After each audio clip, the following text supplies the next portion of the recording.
teman-teman, kenalin gue Yolanda Aurelia. Kali ini gue akan membahas konten tentang kenapa satu komentar jahat lebih diingat daripada 100 pujian.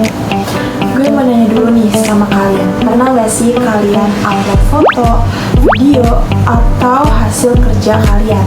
Entah itu tugas, konten, atau cuman postingan biasa. Terus muncul banyak komentar-komentar positif kayak keren banget, bagus banget, atau bahkan ada yang bilang lanjutin kak, atau ada yang komen inspiratif banget. Tapi di antara semua itu ada satu komentar negatif, entah isinya nyinyir, merendahkan, atau cuma nyeletuk tanpa mikir. Dan anehnya, yang paling kepikiran malah komentar itu.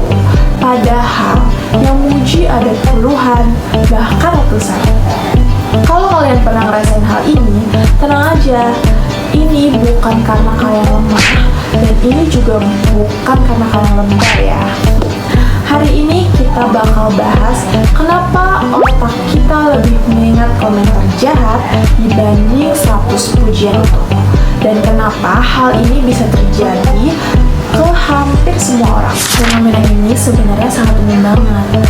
Bukan cuma dialami konten kreator, tapi juga misalkan pelajar waktu dikomentari guru, atau mahasiswa saat presentasi, atau bahkan karyawan saat dapat evaluasi.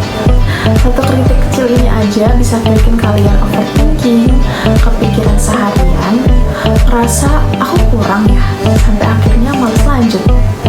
Padahal kalau ditarik garis besarnya, komentar itu cuma satu dari ratusan pendapat lain. Tapi tetap aja rasanya lebih berat kan? Nah, pertanyaannya, kenapa yang negatif selalu terasa lebih kuat? Jawabannya ada di psikologi, dan ini disebut negativity bias. Negativity bias adalah kecenderungan otak manusia untuk lebih cepat menangkap, mengingat, dan memproses hal negatif dibanding hal positif. Kenapa bisa gitu? Karena sejak dulu otak manusia dirancang untuk bertahan hidup. Di masa lalu, pujian gak menentukan hidup dan mati. Api ancaman, menolak, dan bahaya bisa berakibat fatal. Jadi otak kita otomatis bekerja kayak gini. Yang negatif itu penting, harus diingat. Makanya, satu komentar jahat terasa lebih nyata dan kritik terasa lebih berat. Sementara pujian sering cuma lewat aja. Ini bukan karena kamu terlalu sensitif, tapi karena otak kamu lagi menjalankan sistem pertahanan alami. Lalu muncul pertanyaan kayak, kalau gitu kenapa pujian terasa biasa aja? Karena seringkali kita menganggap pujian sebagai formalitas. Kita meragukan ketulusannya atau malah menolaknya secara nggak sadar. Padahal pujian itu valid loh. Hanya saja kita nggak terbiasa menyimpan seperti kita menyimpan kritik itu tersebut. Disinilah sebenarnya kita sering salah paham.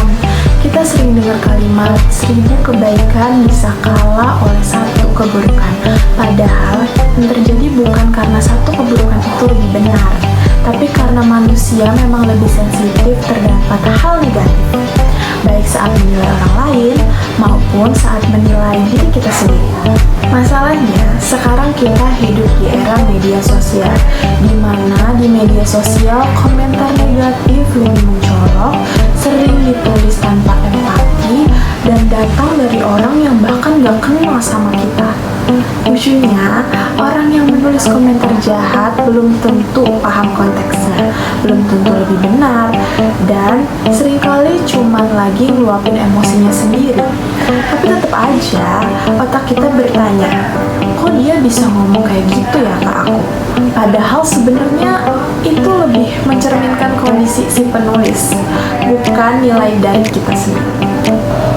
Nah, sekarang gue akan kasih tahu ke kalian bagian terpentingnya, dan gue juga akan kasih tahu ada beberapa hal yang bisa kita lakuin.